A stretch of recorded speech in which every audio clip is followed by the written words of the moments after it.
哎，你来了？对啊，妍妍姐你也在啊，感觉好长时间没见到你了。最近一直比较忙，今天刚好有空，就来陪我老公打球。你一个人？嗯，来一场吧。这样好吗？妍妍姐难得陪你，就不怕我打扰你们二人世界吗？没关系啊，浩明就想让我陪他打球，我又学不会，你来为正好。浩明，让着一点你妹妹。不用，既然是比赛，就公平公正，绝不占便宜。先挑什么杆？还是铁杆，那个比较适合我。我先来。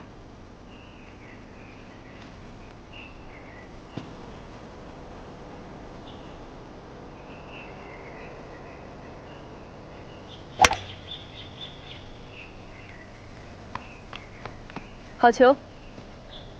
浩明哥，你今晚有空吗？我请你跟妍妍姐一起吃个饭。今天晚上约了远航基金的人，要不你一起来吧。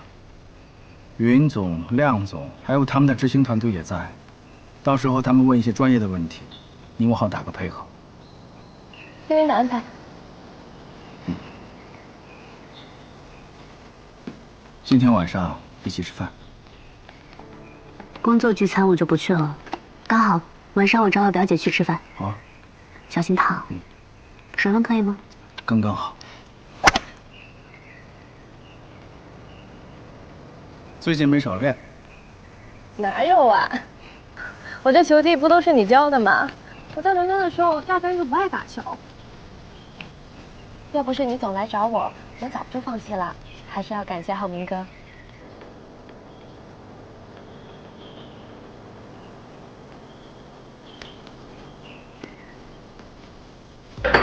不可能，他俩绝对不可能在一起。嘘，小点声。无论发生什么情况啊，他都不可能对别的女人动心的。全天下的男人都出轨了，他都不会的，好不好？你就见过他几次，这么相信他？这见过的次数是不多，但我每次都看得很仔细啊，看得也很清楚，他这每分每秒满心满眼装的都是你。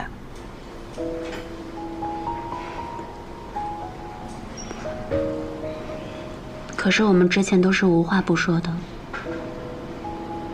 现在两个人就感觉像中间隔了一块玻璃，能看到彼此，又靠近不了对方。你会不会是想多了呀？你就像这种生意人嘛，24小时轮流转，他可能累了呢，对吧？今天好不容易我们两个聚在一起，不提他，喝酒。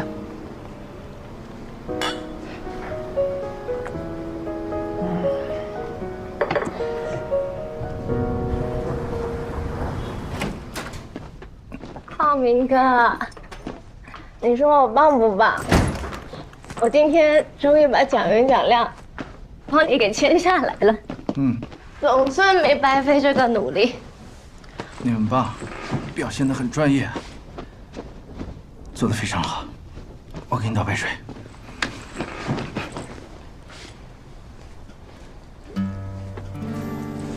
浩明哥，你好好看看我。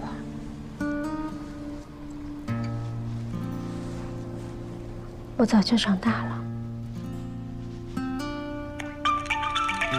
你们去吃过吗？此话一出，许妍丝毫不紧张，因为她早已做好准备。为了迎接这场见面，她还不惜带着两人出国实地考察，而效果也是极好。女人应付自如，直接说出了那家饭馆的名称，还指出了神母话中的试探。那家是川菜馆，没有北京烤鸭的，招牌菜呢是麻婆豆腐。可尽管如此，神母还是不敢随意相信，因为这些信息随便查一下就能得到。接着他询问许妍父亲的工作，质问为什么自己上次去学校的时候没有看到他这个所谓的教授，而且在网上也查不到他的信息。许岩父亲一时间不知道该怎么回答，赶忙看向许岩。一旁的许岩丝毫不慌的答复：父亲平时是不授课的，只是担任校内研究所的研究员，所以可能国内的百度上确实查不到。说着又拿出自己假造的简历，更是拿出提前准备的许多著作，而书上的签名也是许岩提前找原作者签名，让假父亲练了许多遍。而这个原作者的女儿是他的大学同学，人家也正好在这个大学的研究所工作，这个名字也是顶用了人家的身份。他之所以这么做，是因为他和沈浩明恋爱后，第一次来到沈家，就被沈母的朋友来了个下马威。我们家布丁啊，就是个傻狗，除了长得好看，啥也不是。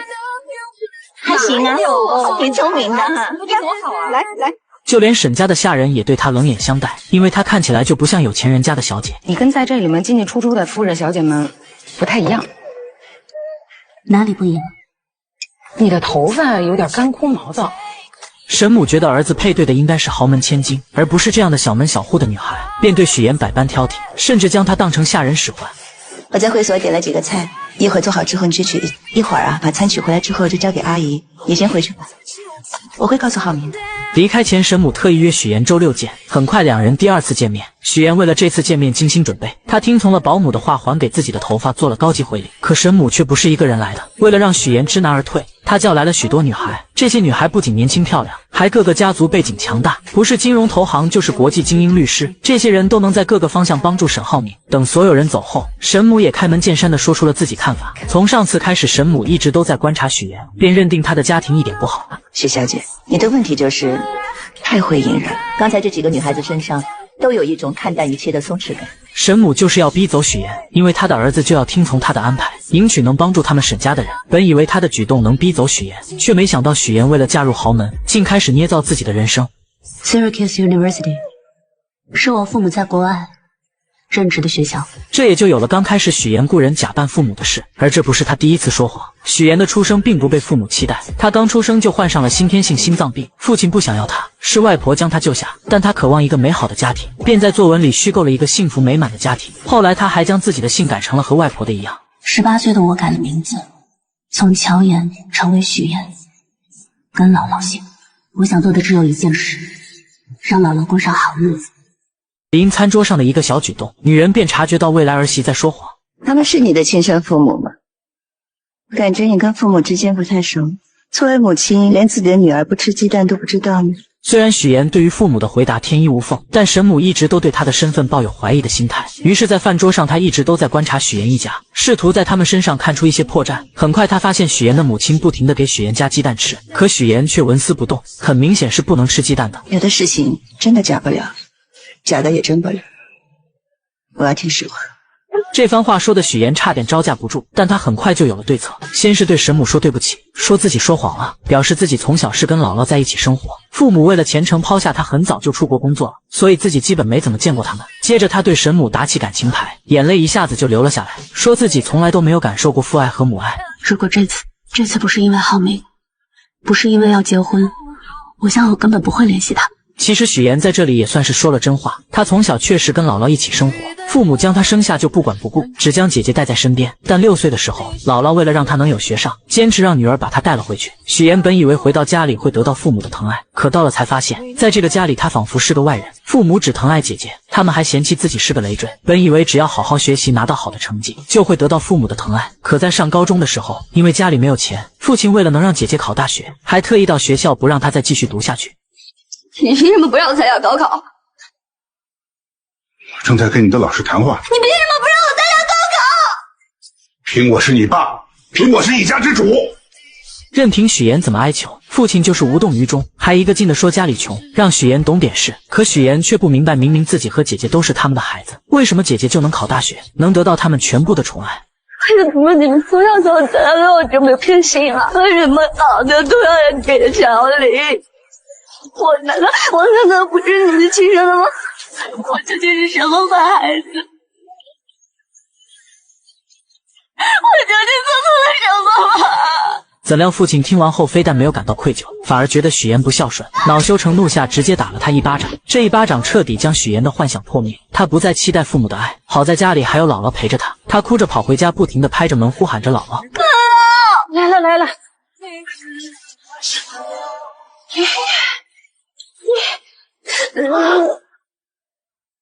许岩抱着姥姥，发誓一定要让她过上好日子。自此后，许岩一边读书一边打工兼职，毕业后顺利进入了一家电视台当策划，但他的目的是当一名主持人，奈何没有人脉，只能一步一步往上爬。而没有背景的他成为主播的发泄筒。为了保住工作，许岩只能忍气吞声。但很快事情就迎来了转机。在一次采访中，他结识了一名超级富二代沈浩明，男人帅气多金又体贴温柔，见他很冷，直接关掉了空调，宁愿自己热得脱衣服也没有一句怨言。会议结束后，许岩因为发烧直接晕倒了，沈浩明赶忙将他接住。等许岩醒来后，看见了自己手上的卡通创可贴，心里顿时暖暖的。这是许岩除了姥姥以后第一个对他有善意的人，所以不免对眼前的男人产生了别样的感情。刚才护士拔针之后，我怕你继续流血，所以帮你贴了创可贴。经历过这次后，两人接触久了就慢慢在一起了。沈浩明更是带着他回家见父母，可沈母却对他不满意，处处刁难他。而为了嫁入豪门，许岩不得不捏造身份，将自己打造成白富美。可身在豪门的沈母对许岩的身份很是怀疑。一顿饭后，他开门见山地询问许岩。许岩见状，为了圆谎开始卖惨，而他说的一切都是真的，只有眼前的父母和身份是假的。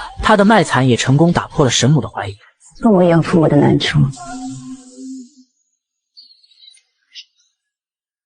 还花费了好几个月的工资，好不容易买了一条名牌围巾送给未来婆婆，怎料婆婆连看都没有看一眼，还纵容自己的好姐妹羞辱她。许小姐，你搞错了，你未来婆婆平时喜欢的基本上都是纯色款。马总啊，如果她平时都没怎么留意过，又怎么会知道呢？哎呀，那就要注意呀，要不然将来还是会出洋相的。听完这些话的沈母更是没有理会许岩，直接跑过去跟狗一起玩。此刻的许岩站在这里无比的尴尬，好像自己连这些狗都不如。自从许岩和沈浩明相恋后，第一次感受到了被坚定的选择和爱。但身在名利场，她不仅想要借助男友跨越阶层，还想跟男友有一个未来。她的原生家庭并不好，父母疼爱姐姐对她弃之不顾，她也想拥有一个幸福美满的家庭，所以她花费很多心思来讨好未来婆婆，不仅捏造名媛千金人设，还卖惨以此来获得沈母的信任。可沈母打心眼里对许岩的身份有所怀疑，便通过各种办法小心试探着她，想要查出破绽，可每次都被许岩巧妙化解，让她觉得许岩这个女孩子十分聪明，很难对付。这天她正在跟朋友们一起遛狗，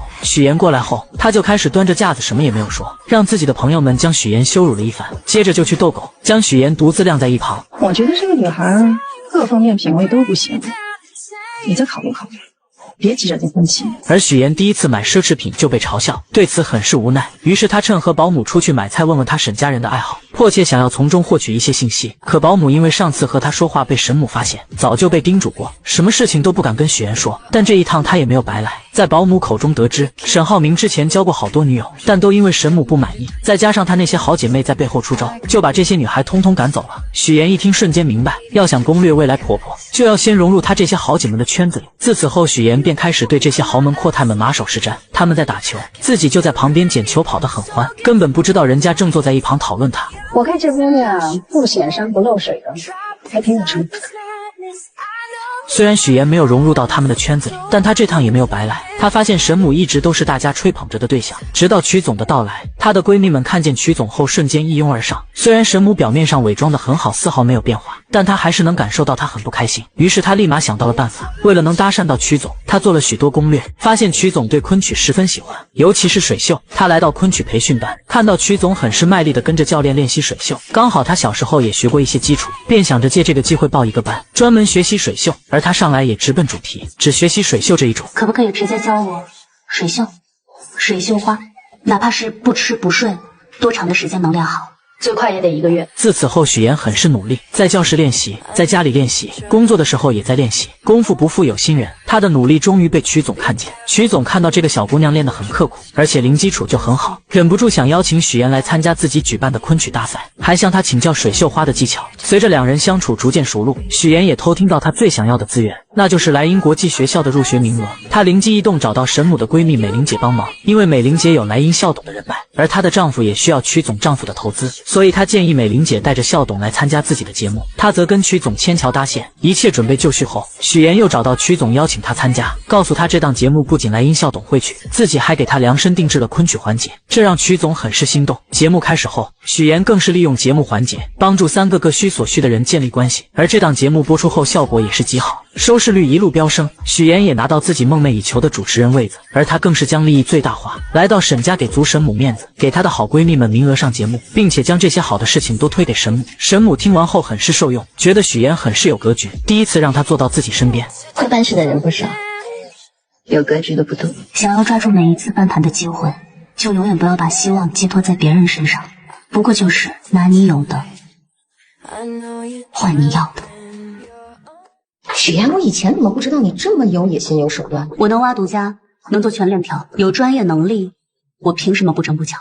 我从来不觉得有野心有手段是句坏话，就当你在夸我吧。原来许妍通过策划的家宴节目，收视率一路飙升，不仅得到了梦寐以求的主持人位子，还不用看电台一姐的脸色。可对方却很不服气，认定许妍就是靠富二代男友才有的今天，甚至以前辈的身份提前来抢许妍的化妆时间。许妍不想为难化妆师，便让她先化妆，可孙思维却不依不饶，嘲讽许妍就录了一次节目，就以为能和自己平起平坐了。许妍听完后并没有生气，而是拿出自己的成绩，表示不仅仅是这个节目，还有其他节目邀请她，而且自己的节目播的时候平均收视率是4，孙思维的却是1，谁有实力这不是很明显？孙思维听完后瞬间破防，嘲讽许妍要不是绑上了个富二代男友，怎么可能会有这样的收视率？还造谣许妍的策划案是不是都是男朋友买的？但许妍丝毫没有生气，而是微笑着对了回去，气得孙思维直接摔了化妆刷。可他明明记得许妍刚来公司的时候，家里只有一个姥姥，什么时候有一对父母在国外，还成了高知家庭。小助理觉得许妍有没有可能是富家千金隐瞒身份，勤工俭学体验生活？毕竟她要嫁的还是建筑业的太子爷，身份肯定是经过调查的。但即使这样，孙思维还是对许妍的身世抱有怀疑。另一边，沈浩明来接许妍，许妍很是高兴，还让他帮自己选一下下一次节目的菜系。而沈浩明为了庆祝他成为主持人，特意挑选了一串珍珠项链给他戴上。但许妍却表示自己最想做的就是新闻主持。沈浩明听完后鼓励他，既然想要就努力去做。可许妍深知自己跟男友的出身不同，她根本不会体会到自己一路的艰辛。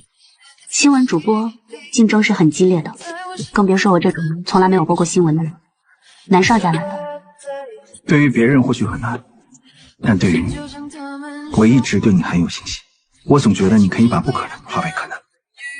两人现在看似幸福，但许妍内心却无比纠结。如果男友知道自己的身份后，还会不会像现在这样对自己？隔天，许妍来到沈家，无意间在电视上看到自己的亲生父亲，瞬间就起了生理反应。但为了不让沈家人看出异样，她只能强忍着内心的不适。这时，沈父询问她知不知山西的大云县，许妍直截了当的承认，并且说自己姥姥就是那里的人。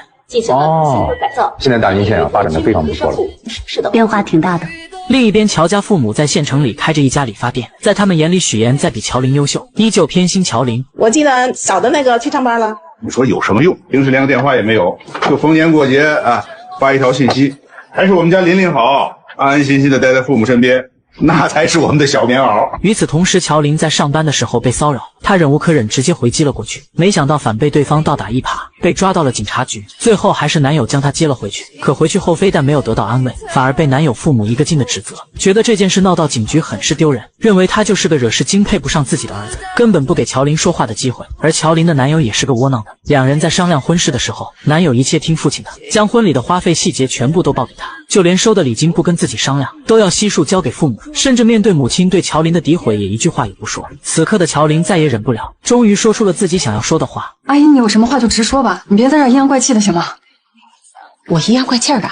你说你一个女孩子家，成天横冲直撞的，怎么什么事都不过你大脑啊？今天的事情明明是乔琳受了委屈，可男友父母却一个劲的怪她，担心这件事会影响到男友的事业。夫妻俩的嘴根本就像机关枪一样，嘟嘟嘟的说个不停，让乔琳根本没有一个缓和的余地。乔琳看了看窝囊的男友，终于忍不住选择分手不结婚。可乔家父母得知后，嘴里边都是说男友是银行工作，要多好有多好，根本没有顾虑过他愿不愿意。于是乔琳决定离开这个家，去大城市找妹妹许妍。妍妍，乔妍。为了成功嫁入豪门，穷女孩将自己伪造成名媛千金。可就在她成功骗过未来公婆，即将和男友结婚的时候，乡下的亲姐姐却找了过来。妍妍，乔妍。乔琳很高兴能再次见到妹妹，可许妍压根不想见到她，她现在只想先把乔琳支走，因为男友马上就要过来接自己了。但乔琳拉着她就往外走，可越不希望什么就越来什么。两人刚走出去，就迎面撞上了沈浩明。妹妹好。这位是我是王表姐。他来找我，乔林没想到妹妹竟然告诉男友自己是她的表姐，但她并没有当面拆穿。随后许岩将沈浩明支走后，带着乔林来到酒店。乔林再也忍不住质问许岩，为什么不跟男友说自己是她的亲姐姐？我和姥姥落在一个户口本上，我姓许，不姓乔，所以从一开始你就应该知道，我的亲人只有姥姥。乔林听到妹妹说的那些话，心里不伤心是假的，但她是既得利者，根本不知道许岩这么多年来所受的苦难。在她眼里，许岩就是乔家的一份子，是她的亲妹妹。可自从乔家父母将所有宠爱都给了她后，许岩就不再对那个家抱有希望了。而乔林也没有想到妹妹会对自己这么抵触，要是知道，她说什么也不会过来找她。现在没有外人在，许岩也懒得装，直接说明自己并不欢迎这个姐姐的到来。如果她只是待几天就走的话，自己能做到现在这样已经仁至义尽了。希望乔林能够识趣自行离开，因为他没有义务照顾这个不是亲的姐姐。说完就走了，但临走前再次强调了自己现在姓许，我姓许，许岩。乔林听到妹妹说这些话很是震惊，心里边就以为她是绑上了有钱的男朋友，想要赶紧撇清自己这个贫穷的亲戚。下了电梯后，许岩给姐姐转了1万用作这几天的开销，乔林二话不说心安理得的收下了。在回去的路上，许岩想起小时候的事情，她的出生就不被期待，父母生完姐姐后想要再生个男孩，可自己偏偏是个女孩，还患有先天性心脏病，父亲嫌她是个累赘不想要，是姥姥一把屎一把尿将她带到了6岁。后来因为到了上小学的年纪，爸妈迫不得已才把她给接了回去。就在她以为能得到爸妈的宠爱时，看到的却是他们对姐姐的爱。家里煤气罐没有关闭，姐姐和自己都晕倒了，但是爸爸却选择救姐姐。之后也发现了自己在这个家里是多余的，为了能生活下去，他变得乖巧懂事，学习成绩也是学校最优秀的。但是爸爸却因为家里困难不让自己参加高考，甚至把家里的那份钱供给姐姐复读考大学。许岩真的忍不住了，觉得爸爸根本就不爱自己。我究竟做错了什么吗？我不明白。我不明白为什么你们要一次一次的证明你们有多么不爱我？为什么？我为什么要成为你们的女儿？小时候的许岩根本就不明白自己到底做错了什么，为什么所有人都不爱自己，自己只有姥姥。爸爸的那一巴掌打在他的脸上，许岩觉得自己真的是被亲人抛弃的人。他跑着回家找姥姥。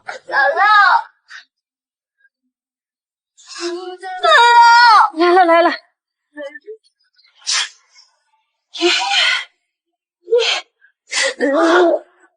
其实姥姥也知道自己这个孙女受了很多的苦，就这样奶孙2个人相依为命过了很多年，直到渐渐长大，许岩还是不想回到那个令人痛苦的家里面。突然一通电话将许岩的回忆拉回了现实，原来是沈浩明邀请他来看自己培养的花。许岩听着沈浩明说，面前的这朵花因为一生只开一朵，所以说需要前期不断的经历挫折和打磨才能够绽放出更美的花，这让他觉得沈浩明就像自己要拼命绽放的花一样，自己无论付出怎样的代价，只要能跟他永远的在一起，一切都是值得的。可现实真跟他想的一样吗？这个绝对是他生命的绝唱。乔岩，你不是叫许岩吗？他们是谁呀？你说，你到底还有多少秘密？说多少谎话？我们对你真心真意，你却把我们一家人骗得团团转，怎么信息这么准？你这是诈骗！许岩的假身份被揭穿，大家纷纷离他而去。你怎么了？魂不守舍的。好在这些只是许岩的幻想，原来许岩和2家父母刚试完礼服回来，就看到亲生父母找了过来。此刻的他想要逃离这里，脑子里幻想到了自己被揭穿身份的下场，这才发生了开头的那一幕。但就在乔家2老要发现许岩的时候，沈浩明突然说公司有事，将父母支走了。等沈家一行人走后，许岩将父母拦了下来。刚才那个招手的是金达集团的沈总吧？2位是？我们是他爸妈，我们是婚庆公司的。恭喜恭喜啊！刚才那几位就是你们未来的亲家和女婿。2口子听完后不敢置信，女儿竟然要嫁给金达集团的太子爷。许岩对2人已经不抱希望，他直截了当说自己马上就要结婚了，但不打算邀请他们参加。乔母气急之下怒骂姐妹俩，一个要悔婚，一个要结婚，都不跟他们商量，是当他们做父母的不存在吗？乔爸更是指责许岩，现在要嫁给有钱人了，就瞧不起亲生父母了吗？可许岩根本不想理会他们，只是说他和姥姥在一个户口本上，只有姥姥才是自己的亲人。乔爸从来没有考虑过，到底因为什么女儿会变成现在这样，只是一味的站在道德的最高点上指责许岩，最后更是表示自己就当没有他这个女儿。许岩对此早已麻木，姐姐悔婚跑出来，他们就能包容，专门来一趟接她回去，看她住在群租房，就心疼的让她回去，担心她没学历、没背景、没人脉，在大城市里活不下去，甚至支持她回去考公务员。可他们从来没有想过独自在大城市打拼的许岩，来了后也只是一味的指责，没有关心她一个人是怎么过来的。那你有男朋友了？你知道？别给我提，没有结婚了都不打算请我们。结婚？得知妹妹即将结婚，乔林又找了过来，无意间碰见了假扮许妍父母的两人，这才得知妹妹竟然伪造自己的身份。见姐姐既然已经知道，许妍也不再隐瞒，她表示自己很爱沈浩明，如果不伪造富家女的身份，沈家父母就会逼他们分手，她不得已才会这么做，也希望姐姐不要来搞破坏。我不知道该怎么劝你，但我也不想你在错的道路上越走越远，我不会再来找你。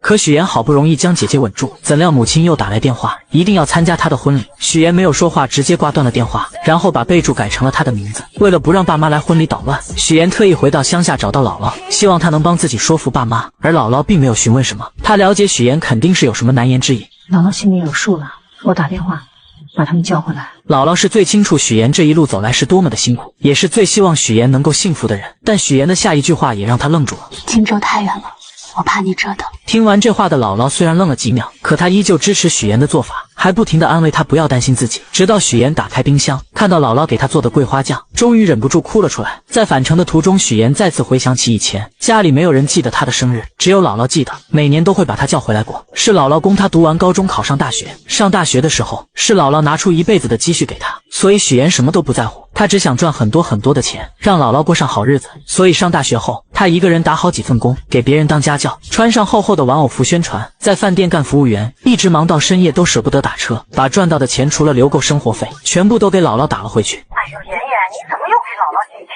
了呢？姥姥一个人花不了这么多钱的，倒是你在外面读书，那肯定花钱的地方很多呀。吃饭你不许给我省啊，多喝牛奶，多吃鸡蛋，还有那个叫什么维生素、营养补充啊，对吧？我知道啊。这么多年，要不是姥姥，她也不会坚持到现在。我告诉自己，只有通过勤奋和努力，才能帮自己翻越一座又一座的高山。只有让自己强大，才是一劳永逸的事。只有达到所有的目标，才能弥补我所有的过失。人伪造身份，终于如愿嫁入豪门。为了不被人揭穿，自家那边的亲戚一个都没请。就在他以为一切顺利的时候，还是被熟人给认出来了。我怎么看着像佳佳的同学许妍？我是有点像啊。许妍看到熟人后，整个人都惊呆了，因为假扮他父母的人冒充的就是同学父母的名字。当初自己就是借用同学的关系骗到了人家的签名。为了不被看穿，她连忙找理由要将两人支走，可没想到丈夫一家人已经过来了。这两位是？没办法的她只能硬着头皮解释，眼前的两位是大学同学父母，原本就想着打个招呼就行，怎料假父亲却多嘴将人家邀请了进去。此刻许妍杀了他的心都有了，但她只能赶紧进去应付。吃饭敬酒的时候，许妍紧盯着另外一桌，看到他们过去敬酒的时候，立马就赶了过去。您在国外是从事建筑研究？哦，建筑行业。那您跟我的亲家是同行啊？他还专门写了一本书，那个书叫 Sustainable Building Design。我爸爸主攻的是可持续建筑课题。我研究的方向是建筑五大力学。咱们虽然是同行，但相差甚远。为了不露馅，许妍不停地圆场，同时悄悄拍了拍假母亲的后背。女人立马心领神会，假装不小心碰到酒杯，将里面的酒泼到了对方的衣服上，最后以换衣服巧妙缓解了这一局。许妍走后，沈浩明带着一个女人来敬酒，对众人说是自己的妹妹。女人明显愣了一下，这个女人的出现让许妍也产生了一点危机，因为早在婚礼前，许妍就发现她回国后直接入职了金达集团，而且和沈浩明关系匪浅。到了新婚夜，女人再次给沈浩明发消息，约他到无边泳池见面。沈浩明本不想理会她，可女人却以死相邀。沈浩明无奈之下看了看许妍，然后出去了。来到泳池边，见女人没有事，便准备离开。你真的不怕我像我姐那样淹死吗？不要听你说淹死这个词。今天是我的婚礼，你这样闹有意思吗？两人在这里谈话，殊不知一切都被许妍看在眼里。沈浩明，我爱你。我已经结婚了，请你自重。你是说那个女人吧？你别以为她是什么纯情小白兔，她一见面就跟我装亲热装姐妹，不就是想知道我们什么关系吗？许妍就这样默默看着女人对沈浩明表白，脸色很是平静。隔天，沈浩明和许妍准备去度蜜月，白莲花又出来恶心许妍，说以前沈浩明带着她去过好多地方，吃过好多餐厅。许妍丝毫不示弱，直接反击回去。你浩明哥还带你去过哪些地方？麻烦你都整理好发给我。喝了酒就别进泳池，容易被淹死。女人这才反应过来，昨晚她所做的事都在许妍的掌控中。其实两人之前就有过一次交锋，之前许妍为了尽快融入到豪门生活，特意给自己报了一门烹饪课，却没想到会在这里遇到爱慕沈浩明的方磊。许妍大大方方地向对方介绍自己，我是沈浩明的未婚妻。方磊一听脸色立马就变了，但他也不甘示弱，他声称自己是沈浩明的学妹，两人曾在伦敦一起上学，而且他们两家还是世交，想用这些话让许妍知难而退。怎料许妍丝毫不退缩， 16岁就认识，所以是亲妹妹嘛。不仅如此，许岩还主动跟他请教厨艺，结束后以感谢为名请他吃了顿饭。但方磊不会放过每一个可以刺激许岩的机会。在饭桌上，方磊表示他一回国，浩明哥就将自己安排进了他的项目里，还对他照顾有加。那你把工作做好，就不会麻烦他了，对不对？谁知方磊见许岩丝毫不在意这些，便主动提出做他的伴娘，许岩直接答应了，这才有了婚礼上。方磊将自己当成女主人般，当许岩不在的时候，就跟沈浩明出双入对的敬酒。可沈浩明根本不喜欢他，只将他当成亲妹妹，而他的这些小心思也都被许岩看在眼里，并没有将他放在心上。许小姐，请问卫生间怎么走啊？万万没想到，许岩结完婚后要对付的不是婆婆，而是以前那些认识他的人。既然都是同类，那更要互帮互助了。许岩跟沈浩明结婚蜜月后，便带着他去乡下见了姥姥。姥姥看见后很是高兴，还亲自下厨做了好多菜。而沈浩明看见姥姥很欢迎自己的样子，心里很是温馨，但他更想要多了解许岩以前的生活。许岩在门外听见两人的对话，担心露馅，便拿着婚纱照来到厨房，以挂相片为由，将沈浩明给叫走了。晚上许岩跟着姥姥一起睡觉，姥姥忍不住还是将乔父的肿瘤的事说了出来。虽然说这个人当爸爸十分的不称职，但还是希望许岩能去看一下。我知道你对他是什么看法，但你这次结婚不是也没请他去吗？他现在得了病，姥姥觉得你还是应该去看看他的。许岩听完后并没有给姥姥准备的答复，不停地找事情打岔。隔天一大早，姥姥特意邀请沈浩明一起去早市买菜，沈浩明二话没有说就同意了。一路上，姥姥不停地夸沈浩明，帮许岩说好话，而他说这些就是为了铺垫后面的那几句。如果他犯了什么错，你就多包容，行吗？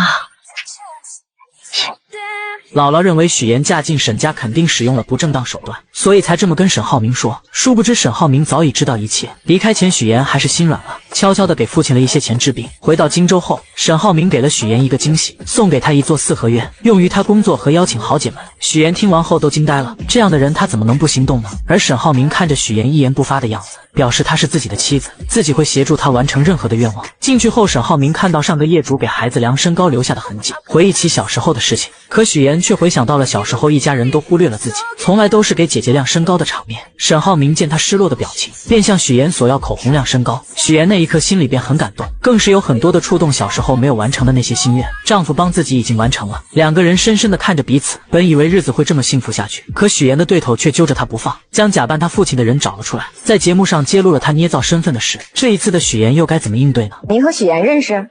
认识，我们很熟啊。请问你们是什么关系？照片上的这个人是不是你本人？你是不是许岩的假冒父亲？请你正面回答。还每天下班准时来专柜蹭妆。就在他化完妆要走的时候，导购实在忍不住拦住了他。你要不把你刚刚试的这些挑一个买了吧？为啥呀？我用的都是试用装啊。徐州啦，姐姐，这外面不管是刮大风还是下大雨呢，您都会在下午5点钟准时来到这里蹭妆，还不知道的以为你在这上班打卡呢。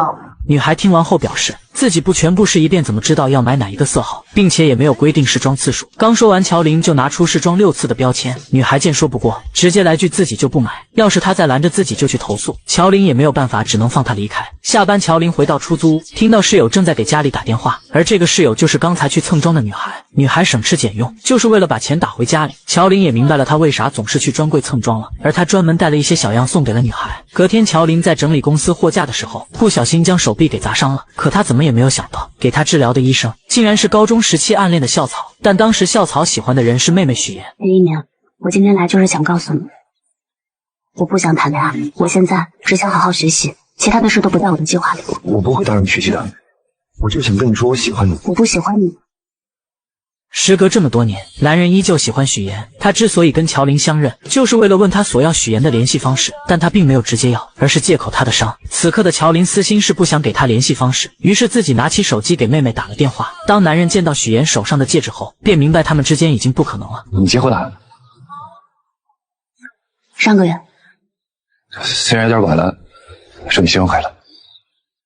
最后于一鸣失落的回去了。许岩将姐姐送回家，看到她和几个女孩子合租在一起的房子，还找到了一份工作，便明白姐姐是铁了心要留在荆州。既然如此，决定帮她换个更大的房子，希望她以后不要给自己添麻烦。乔林听完后气不打一处来，他表示今天要不是于一鸣，自己根本不可能联系他。可许岩根本没有听他说的话，隔天直接找来几个彪形大汉，强制性给乔林搬家。起初乔林极度反抗，就是不搬。不搬，你不搬，不搬。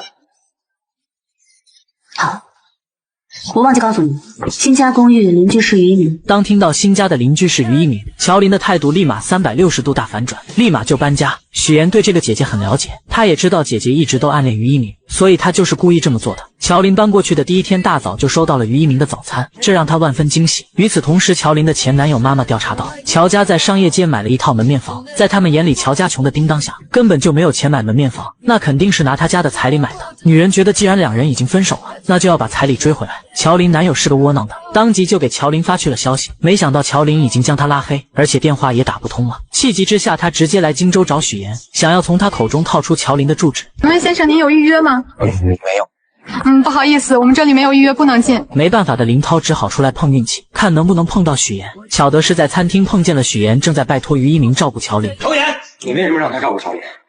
这谁呀？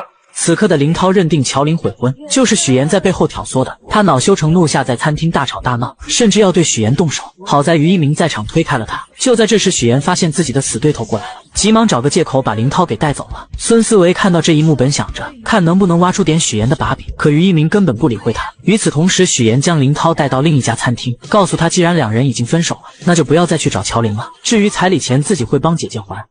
这准是彩礼的事吗？我要的是人。我不知道。行，不说是吧？那我就天天来，我上你们单位去要人，上你婆家去要人。你不是嫁得挺好吗？我让他们了解一下，你到底在外边干了些什么见不得人的事儿。你嘴里没句实话，你不是嫁得挺好吗？我让他们了解一下，你到底在外边干了些什么见不得人的事儿。随便你。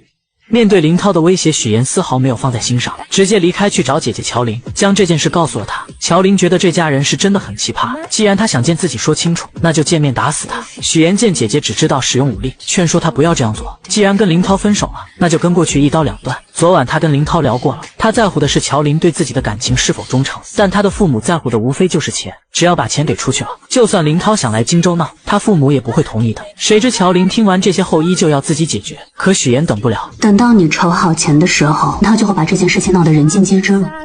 到那个时候，我的单位、沈家，所有人都会知道。我还以为你是在为我着想呢，原来是怕自己谎言被拆穿了。就在两人讨论这件事的时候，殊不知沈浩明也知道了，他默默地帮许岩处理，让助理调查林涛的工作情况和人际关系。不出半天，林涛父母的银行卡就收到了一笔钱，如许岩所料，钱一到账，他们就打电话让儿子回来。可林涛就是不听，非要见到乔林了解事情真相才肯回去。但通过沈浩明的发力，隔天银行就把林涛给叫回去了，还以他优秀为由，要给他增加工作任务。领导的这波夸奖让林涛有些丈二和尚摸不着头脑，同时意外的还有许岩。以林涛的性格，我原以为他会不依不饶，没想到这个人突然就消失了。不久后，许岩无意间发现沈浩明为了向父亲证明自己的实力，正在急于促成一项合作，可合作方十分瞧不起他这个太子爷，迟迟不肯跟他合作。许岩看到沈浩明闷闷不乐的样子，心里很不是滋味。晚上他就把沈浩明带到泳池边，给他的秘密基地添了一盏灯，不停地开解他，希望他可以将自己的坏情绪和心烦的事情都说出来。经过许岩的开解，沈浩明这才露出了笑容。于是为了能够帮到丈夫，隔天许岩就约婆婆的闺蜜美玲姐打听合作方黄总的情况。从美玲姐口中得知，这个黄总很疼老婆，可几年前老婆得了重病离世，之后就一直都没有再娶，还将对妻子的亏欠弥补到了岳母身上。这些年一直都尽心尽力地照顾着岳母，可岳母的性子很倔，非要住到养老院。听完这些讯息后，许岩决定先从黄总的岳母这里下手。隔天他来到养老院，捐助了好多东西，在院中的引荐下见到了黄总岳母，这才发现老太太已经患上了老年痴呆，整个人都神志不清。但许岩并没有放弃，他看到老太太搓了不少泥鳅，嘴里不停地说要留给女儿吃，这不禁让他想起小时候姥姥炸了很多素丸子让自己带去学校吃。许岩瞬间明白，他是用这种方式怀念女儿。回去后，许岩便给姥姥打视频学做素丸子，隔天带着丸子来到养老院，还给老太太讲了姥姥的故事。在许岩的陪伴下，老太太一天比一天开心，最后还将许岩当成了自己的女儿，两人在一起玩得不亦乐乎。许岩也将老太太当成了姥姥，觉得对姥姥很是亏欠，而这一切都被黄总看在眼里。没过多久，他就约见了沈浩明，夸奖他真是娶了一个贤内助。黄总，这是什么意思啊？不太明白。不是你让你爱人去照顾我岳母的吗？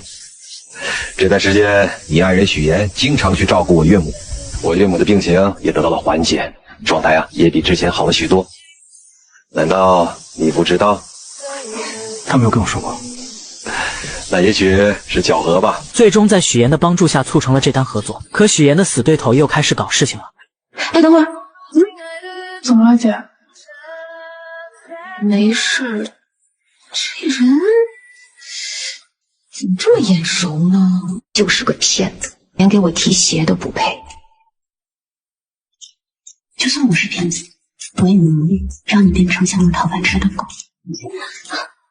爷爷，没事吧？你演什么呢？原来许岩的死对头孙思维无意间在听到最近有一篇报道，一个女子接连骗了3个男人结婚，以这种方式骗取天价彩礼，被警方抓获后，新闻还特地报道了一下。孙思维看了看报道，突然觉得照片里有一个男的很是眼熟，仔细一想，觉得跟许岩的爸妈很像。于是他觉得许岩刚开始来的时候，只是说家里边只有一个姥姥，什么时候又有了个在国外的父亲，肯定是在说谎，说不定他的背景身份都是假的，也是像报道中的女人一样捏造身份嫁入豪门，也觉得这是扳倒许岩的一个绝佳的好办法。而为了验证自己的想法，他找到领导，以参考婚礼为由，从他手里骗到了婚礼照片，随后回到工位上，再三比对了照片，确定两人就是同一个人，心中窃喜不已。为保证万无一失，他带着小助理找到假扮许岩父亲的高亮杰，威胁他配合自己，想着在台里推举财经主播的时候给许岩致命一击。一切准备就绪后，他来到许岩面前，说了许多奇奇怪怪的话。你放心，我的这个样片绝对真实，而且足够震撼。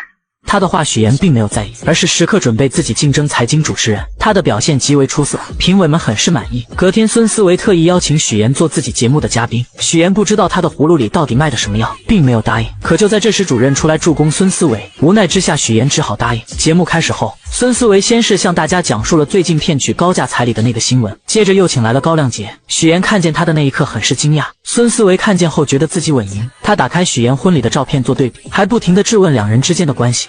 请问你们是什么关系？照片上的这个人是不是你本人？你是不是许岩的假冒父亲？请你正面回答。许岩见状站起来，把事情的焦点转移到两人的竞争之上。所有人都明白孙思维的能力不行，是他羡慕嫉妒自己，所以才请人来陷害他。可孙思维看着许岩慌张表情，料定自己挖到的就是王牌。照片上的这个人是不是你？你到底有没有假扮许岩的父亲？看着孙思维在那里犀利的说话，在座的同事们也有一点震惊，此刻都在下面小声的议论。一时之间，许岩的身份就这样被大家怀疑，他也顿时被推到了风口浪尖上。而孙思维看到许岩有点慌张的样子，觉得自己这个王牌简直是太炸裂了。看到对方反应不过来的那种表情，更是到达了制高点的高兴。可他万万没想到事情会迎来反转。高亮杰临时变卦，不是，那人不是我。高先生，您这儿有块胎记对吧？啊，对对对，我这儿有胎记，你看这儿。大家拿出照片仔细对比，发现婚礼上的男人脖子上根本没有胎记。原来许岩在孙思维威胁自己后，便猜到他可能查到了一些东西，于是他约见了高亮杰，商量做了这场局。而且早在之前，许岩就让男人遮盖胎记，也算是他的一张保命符。此刻的孙思维彻底懵了，他认定两人就是串通好了。串通好了是吧？这人给我做局的！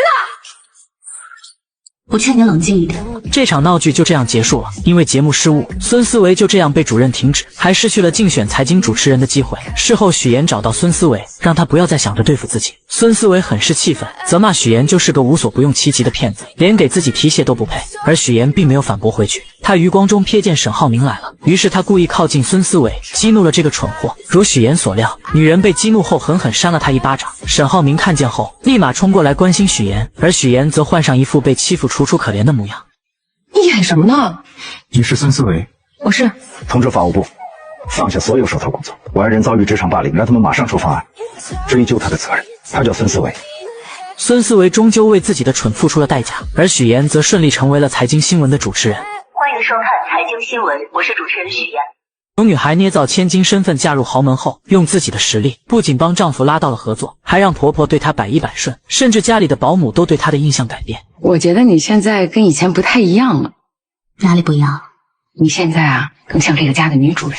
唯有家里的小弟弟对她意见颇大。原来自从许妍嫁给沈浩明后，大家都开始各自忙碌，从来没有人在乎弟弟浩辰的感受。为了引起大家的注意，浩辰不是在学校打架，就是各种闯祸。老师3天2头的给沈母打电话，沈母虽然是豪门太太，但也害怕老师的电话。同时他和沈父应酬很多，根本没有时间去处理这些事情。他见许妍很有耐心，便让他帮忙带浩辰。而他刚把许妍拉进家长群，就看到班主任在群里发浩辰跟同学发生冲突，还把人家给打伤了。许妍看了看正在逗狗的婆婆，只能硬着头皮去学校处理。处理完后，他本想着跟浩辰谈一谈，想知道他闯祸的原因，可浩辰并没有理会他，直接离开了。回到家后，许妍将学校的事情告诉了众人。婆婆嫌麻烦，决定将浩辰送去国外读书。这番话正好被回来的浩辰听见，他以为是许妍告状，才让妈妈起了送自己去国外的念头，因此把自己受到的所有冷落都怪在了许妍身上。你来了，先是让我哥喜欢上你，然后又讨好我爸妈，让他们都喜欢上你，结果没想到我不吃你这一套，然后你就想把我赶走，对不对？对。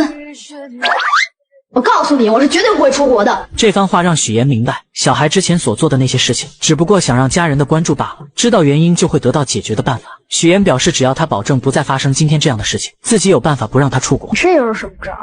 隔天，浩辰去学习马术，往常都是哥哥来陪自己的，今天却是许妍来的，这让他内心无比失望。而为了吸引哥哥和爸妈的注意，他松了马镫，故意摔到地上，造成骨折。这方法确实好用，爸爸妈妈和哥哥都陪在他身边，可也就见效一回。沈母请来护工后，就因为工作和沈父匆匆离开。沈浩明嘱咐了许妍后也离开了。看到自己又是一个人，男孩将气都撒到了护工身上。不要走，不要你，你不要就不要走。人呢？太不像话了，不是大人。许妍看见后，默默地将地上的东西捡了起来，并表示这4个星期都是他陪着，要是再不听话就收拾他。浩辰一听，立马来了鬼点子，他开始使唤许妍，一会要吃水果，一会要喝水，挑3拣4的，就是故意为难许妍。但许妍并没有惯着他。哥在的时候你就当乖小孩，你哥走了你就欺负我是吧？我是伤员，我是小孩，你欺负我，你看我哥怎么收拾你。两人独自相处下，浩辰不再排斥许妍，许妍也用自己的方式靠近这个孩子。通过自己的方式，许妍成功和浩辰成为了好朋友。晚上，沈浩明赶了过来，许妍将自己录的视频拿出来给他看，明显能看出来男孩是故意的。现在的许妍是最懂浩辰的，因为浩辰想要的也是自己当初最想要的。小时候为了让爸妈注意自己，他也曾用过这个招数，可只要姐姐一出现，爸妈所有的爱都会加注在他身上。一个幸运的童年可以治愈一生，但不幸的童年要用一生去治愈。两人并不知道，弟弟根本没有睡觉。自此后，许妍成为这个家里浩辰最喜欢的人。而许妍为了帮浩辰完成心愿，她把画本拿给公婆看。在浩辰的世界里，爸妈回到家永远拿着手机，而自己则躲在孤僻的角落里。所以浩辰想要的不是 iPad， 也不是手机，他想要的可能是你们最珍贵的东西，就是时间。知道这件事后，沈父沈母也意识到他们的错误，于是他们都抽出时间陪伴浩辰，而就只是陪着看看电视。浩辰都是无比开心。沈浩明将这一切都看在眼里，为此特意送了许妍一辆红色的跑车。那么沈浩明到底有什么秘密瞒着许妍？他知道许妍的身世，又为什么要和许妍结婚？而许妍每帮他一次，都会拿出一样东西当做奖励。但不管沈浩明到底爱不爱许妍，这个家已经离不开许妍了。不管是沈浩明还是弟弟，就连婆婆也是一样。可回来了。怎么了妈？下个月初就是晨晨的生日，你看咱们怎么给他办好？他喜欢你，你想个主题，他肯定喜欢。我想想，事情交给你，妈最放心。如果你还不配合我，我真的不能保证接下来会说什么。乔妍来了，贪图富贵，利欲熏心，为了嫁入豪门，连做人的底线都不要了。我现在就去找沈家，跟他们说清楚。自从许妍当上财经新闻的主持人后，全家人都围在电视剧前看她。婆婆为此还特意挑选了一套珠宝送给她。此刻的许妍第一次感受到了久违的幸福，可就在她以为这种幸福会一直持续下去的时候，突然出现了一个不速之客。楼下大厅有一个姓周的先生找你。男人跟许妍曾有一面之缘，几年前两人在同一家咖啡店争取想要的岗位。许妍在简历上关于家庭成员的那一栏没有填写，猎头不停地诱惑她，将父母的身份写成在国外做生意，因为这样就算查也查不出来什么。毕竟在当今的社会上，家庭背景在职场上也是一个加分项。就在许妍犹豫的时候，后面的男人，也就是周泽远制止了她。我劝你不要听他忽悠，简历造假等同于在自己的职业生涯当中埋下了一颗不定时的炸弹，说不定哪天砰的一声就炸了。到那个时候，你的信誉和你之前所付出的所有努力都将付之东流。这时的许岩还很是单纯，他想了想周泽远的话，决定实话实说。这番举动把猎头直接气走了，就算用金翻倍也不接他这一单了。出来后，许岩不停地打电话求职，突然男人拿出2朵用报告书折成的向日葵送给他，鼓励他不要气馁。就像这2个向日葵一样，向阳而生，永不低头。两人就这样认识了，互相慰藉着彼此。5年后，周泽远再次见到许岩，这一次的他不再像以前那样，而是带着目的接近许岩。他将许岩带到自己的工作室参观，想让许岩帮自己拉到沈浩明的投资。许岩观察了一番后觉得可行，可就在他去卫生间的时候，无意间听到员工之间的对话，彻底打消了让丈夫投资的念头。我现在接的活特别轻松，网站一做啥也不干，1天500的，比你在剧组轻松多了。哎，要不你也过来吧？这不点人，就是一家皮包公司。为了验证这番说法，许岩来到大厅试探，让员工展示一下公司的项目。怎料男人听完后脸色大变，慌乱地找着各种理由不打开电脑。身后的客户也装模作样，实际上电话线根本没有接通。再翻了翻桌子上的文件，全部都是空白的。许岩瞬间明白周泽远搞皮包公司骗钱，于是再次见到他，果断拒绝了他的要求。怎料周泽远早已做好了万全的准备，他以许岩的真实身份作为要挟。有一个道理你一定明白，那就是有些事情无论你再怎么努力，它都改变不了。就像我们这种赤身裸体的人，必须要给自己加上一件高贵的衣服。既然都是同类，那更要互帮互助了。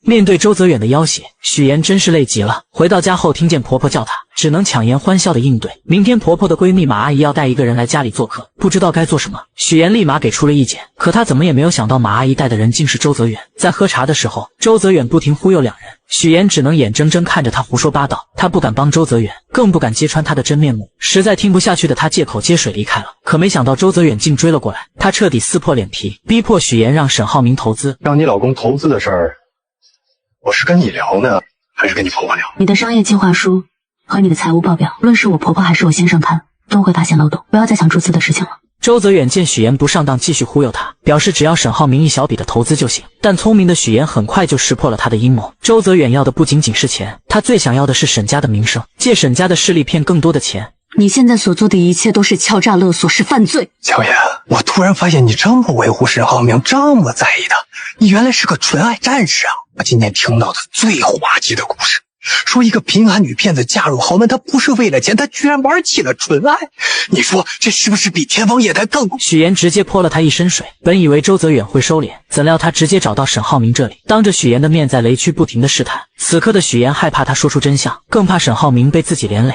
许岩没跟您说吗？是他约我过来的。我事情太多了，忘记跟你说了。没事。你为什么要骗我？说到骗这个字，你根本没钱，没有力气。如果我要找一个门当户对的真亲戚，可能他们不会容得下我。我年轻时候犯的错误，容不下我的儿子。许岩怎么也没有想到，弟弟浩辰竟然是沈浩明的儿子，而他也一直都知道自己捏造身份的事，默默地看着自己一次又一次的说谎。被揭穿后，许岩直接提出了离婚，怎料沈浩明却拒绝了，还用许岩的工作来威胁他。你现在还没有正式转入新闻岗，你应该不希望当中会出现什么差错吧？不久前，在许岩的照顾下，浩辰越来越跟他亲近，甚至两人都成为了朋友。而许岩不只是遇到了周泽远这个危机，他还要防着姐姐乔琳乱说话。原来几天前，沈浩明突然说要请表姐吃饭，许岩本想着以姐姐工作忙为由拒绝，可沈浩明却坚持要请，无奈之下，他只能带着乔琳来吃饭。但进去之前，他万分叮嘱乔琳一定要少说话，因为他知道这个姐姐最擅长的就是口无遮拦，担心他说的越多就越难圆过去。果不其然，乔琳说了许多许岩过去的事，包括他在学校是校花的事。本想着帮妹妹说说话，可说的越多，破绽也就越多。姐姐真好，我是她初恋，你知道吗？真的，那不是那会儿啊，你就别说谈恋爱了，只要是个男的，他都不带看一眼的。也就是我们那儿没女校，不然他早转去那儿上学去了。读书的时候你们是在一起的吗？我记得妍妍跟我说过，你老家在山西晋城。乔琳慌乱地看了看许岩，赶忙解释自己高中的时候复读了2年，复习班正好转到了许岩上的高中，这才把这些话都圆了过去。此时的沈浩明玩味地看了看许岩，然后让乔琳多说一说许岩以前的事情。乔琳很是嘴快地说了句没问题，但当他看到妹妹那能杀死人的眼神，立马就闭上了嘴，然后跟沈浩明说自己很忙，不能经常出来吃饭，而他为了弥补刚才的过失，跟沈浩明说了许多许岩的好话。妍妍她不太对别人动心的，但是她一旦动了心，这是一辈子的事，你得珍惜，你知道吗？这些话沈浩明并没有放在心上，因为狼来了的故事只要发生一次，他就会充满戒心。在他眼里，许岩嫁给他是为了地位和财富，什么所谓的真情，身为豪门少爷的他根本不信，可许妍却正好相反，他是因为爱沈浩明才选择说谎捏造身份。两人的立场不同，导致许妍得知真相后伤心提出离婚。吃完饭后，乔林不停地看着许妍。来之前，乔林咨询过律师，以许妍现在这种情况，即使以后身份暴露了，沈浩明只要是真心爱他的话，也是不用负任何法律责任的。许妍听完后心里便有些高兴，没想到乔林也会考虑自己。两人就这样漫无目的地走在大街上，突然许妍看到旁边坐在一起听歌的两个女孩，想起小时候放学她经常会盯着 MP3 看，但因为懂事从来都没有主动跟父母提过。乔林发现后，直接将自己的送给了她，姐妹俩就这样一起听着歌回家了。现在长大了，虽然说姐姐有些没心没肺的，但还是想着自己。许妍就是这样一个纠结的人，她不想被原生家庭困住，但只要他们对她好一点，她都会释怀以前的痛苦。爸妈从小就宠爱姐姐不理她，可听到爸爸得病了，还是会留下一笔钱让她治病。密码设置的还是乔林的生日，是因为爸妈从来没有给她过生日，肯定不知道她的生日日期。姐姐来到荆州，表面上很烦她让她回去，但看到她住在拥挤的出租屋，立马就给她换了大房子，还准备了生活用品，甚至将房子租到了她喜欢的人隔壁。网上有些言论说许妍是恶女，这个观点我并不认同。我们许妍可是个心地善良的好宝宝。很快乔林的工作也上了一个台阶，公司想要选择人去总部加入销售团队。乔林因为化妆技术和销量第一，所以在这个候选名单之内。本来说乔林对自己也是十分有自信的，但是听到领导说自己学历太低这件事，觉得确实是自己的短板，便想要抓紧有限的时间来提高学历。乔林知道学习是自己一直十分头疼的事情，于是他找到于一鸣帮忙，于一鸣很是爽快地答应了，这也大大加快了两人的感情发展。其实你们姐妹两个脾气挺像的，都很倔，明明心里互相关心对方，就是不能好好坐下来聊一聊。真希望你俩有一天能敞开心扉，不需要我一个说的。我们把你养了这么多年，你不能把你现在的错误栽在父母的头上。不会的，你们不会知道你们做错了什么。自从许妍得知周泽远办皮包公司骗投资后，便拒绝了与他合作，因为他明白，虽然周泽远只让沈浩明投资一小笔不起眼的钱，但他的目的却是借着沈家的势力去骗更多的人。可周泽远又怎肯轻易罢休？他将许妍不肯帮忙，直接来到沈浩明面前，不停地提起许妍的假父母，试图让他说服沈浩明投资他的公司。但他心里的那点小九九早就被老谋深算的沈浩明看清，他并没有继续和这个骗子谈下去。谁知周泽远又找到许妍，直接撕破那虚伪的嘴脸。如果你还不配合我真的不能保证接下来会说什么。无论你说什么，我都不会让沈浩明牵扯进你的骗局里。周泽远还是低估了许妍对沈浩明的爱，不管他怎么胁迫，许妍根本不愿配合。怎料男人见许妍这样，为了拿到钱，他往后退一步。这次他可以不要沈浩明的钱，但这笔钱必须许妍来出。我给你1晚上的时间考虑，否则我就在网上曝光你。从这之后，男人像个恶鬼，时刻缠着许妍，就连晚上都会打电话催着要钱。而这些沈浩明都明白，他早就让助理查过周泽远是个什么样的人，也知道许妍打电话的对象就是他，但他什么也没有说，只是悄悄在背地里帮许妍解决一切。经过1晚上后，周泽远并没有收到钱。一个人能无耻到什么地步？他将许妍堵在停车场，迫不及待的想要拿到钱。好在姐姐乔玲及时出现，假装打电话报警，这才吓跑了周泽远。许妍为此很是感动，姐姐还是那个姐姐，虽然从小父母偏心她，但她依旧是那个将自己护在身后的姐姐。虽然姐没什么能耐，但是妍妍你放心，只要有我在，绝对不能让你受欺负了。我揍她。谁知周泽远更加得寸进尺，这次他直接把许妍亲生父母请到了荆州，还将他编造假故事嫁进沈家的事全部托盘而出。乔爸得知后暴跳如雷，他不理解许妍为什么要这么做，为什么会变成现在这样。我乔建斌一辈子没有做过一件见不得人的亏心事，怎么养出你这样一个女儿？乔爸不停地辱骂许妍，什么话难听说什么，觉得女儿就是贪慕虚荣、利欲熏心，连做人的底线都不要，甚至要去沈家坦白真相，揭穿女儿的骗局。许妍听着父亲的谩骂一点表情都没有，因为她早已死心。在高考那年，她就已经对这对父母不抱期望了，也从来没奢望过他们能够理解自己。无论在什么时候，我遇见沈浩明这样的人，我就是会不顾一切手段，抓住机会跟他在一起。那你也不能欺骗人家。我也不想骗他，是因为从小我就知道，所有的事情我只能靠自己。许妍的话像棉花一样打在这对父母身上，丝毫没有波澜。此刻的乔爸从来没有想过他们的错，甚至觉得要不是他们把许妍接回来，他怎么会有今日？他从来不会想过许妍本该过上像乔玲一样的生活，可他的出生不被期待，只因为他不是个男孩，还患有先天性心脏病。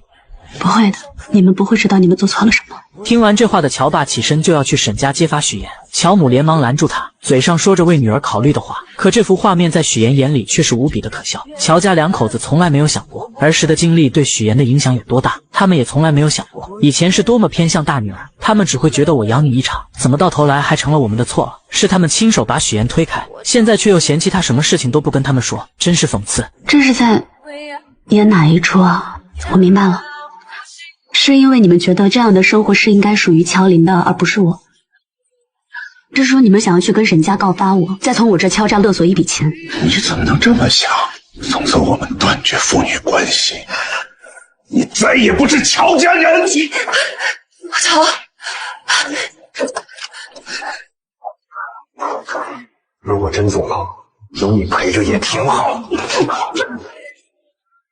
面对周泽远的威胁，许岩宁愿鱼死网破，也不愿将沈浩明被他拉下水。不久前，周泽远为了让许岩劝沈浩明投资自己的公司，特意将在老家的乔家两口子请了过来。乔爸得知许岩未嫁豪门，竟然捏造身份，恼羞成怒下选择跟许岩断绝关系。而许岩听到后，心里并没有任何难过，甚至觉得是一种解脱。为了封周泽远的口，他不得不把沈浩明送给他的跑车卖掉，将钱转给了他，并警告他这是最后一次，如果还会有第二次，自己一定会报警。怎料周泽远根本不满足，他想要的远远不止这一点，于是他继续用自己手中的把柄威胁许岩，而许岩丝毫不受他的威胁。眼前的男人就是个十恶不赦的诈骗犯，无论如何都不会让丈夫上当，为此他不惜和对方鱼死网破。好，那就试试，看谁豁得出去。谁知周泽远恼羞成怒下竟对许岩动手，而许岩也不惯着他，直接一个包击就打了过去。一下1000万，要不再来一下？就在两人僵持的时候，沈浩明打来了电话，他约周泽远下午2点去打高尔夫。这是他自己送上门的，与我无关。下午，沈浩明主动谈到注资，还提出追加投资款。许岩听着很是着急，他想方设法的阻拦，却根本拧不过心意已决的沈浩明。周泽远走后，许岩还是让沈浩明小心这份投资，因为不了解对方的公司背景，想让他再慎重的考虑一下。我希望你待在我身边，每一天都是开开心心，无忧无虑的，不是愁眉苦脸。这天过后，周泽远就消失得无影无踪，直到4个月后，许岩才知道周泽远被抓。他很庆幸沈浩明没有被骗，但是又觉得他好像跟自己之间有点距离，因为他说什么话都是欲言又止的样子。原来沈浩明早就知道一切，他让助理调查了周泽远，也知道许岩受威胁卖掉了自己送的车子。而为了让许岩不再发愁，沈浩明以代理人注资的名义，一边安抚周泽远，一边调查他的犯罪证据，让他再也没有机会威胁许岩。妍妍，如果你将来想投资，需要钱，可以直接问我要，没必要把车卖了。听见这话的许岩心里咯噔一下，很是担心丈夫是不是已经知道了些什么。没人倾诉的她，只能找姐姐乔琳。乔琳也很是奇怪，周泽远怎么莫名其妙的被抓了。许岩虽然也不知道，但他总感觉有人在背后默默的帮他。乔琳还是觉得，还是找个机会把这件事早点跟沈浩明说清楚。毕竟看着沈浩明那么爱许岩，知道后肯定会原谅的。我是想跟他说的，一直没有找到合适的机会。突然，乔琳看到了于一鸣，她跑过去将他拉了过来，跟许岩一起吃饭。于一鸣本来很犹豫，但一听到许岩也在，就跟着过来了。而乔琳也发现一件事，于一鸣跟许岩真的太不一样了，总是滔滔不绝，比跟自己在一起的时候话还多，心里无比的失落。许岩将一切都看在眼里。晚上回到家，许岩考虑再三后，决定跟沈浩明坦白。他先是试探说自己有一个朋友，在婚前隐瞒了一些事情，但现在两个人过得很好。这个朋友想要主动坦白，可他还没有说完，沈浩明就打断了他，表示只要两人的感情好，根本不需要坦白，坦白了反而会成为两人感情中的一根刺。婚姻其实不应该从原则出发的，你说呢？原则其实只是一种包装，一种说法而已。其实最后夫妻间有个好结果才是最重要的，对不对？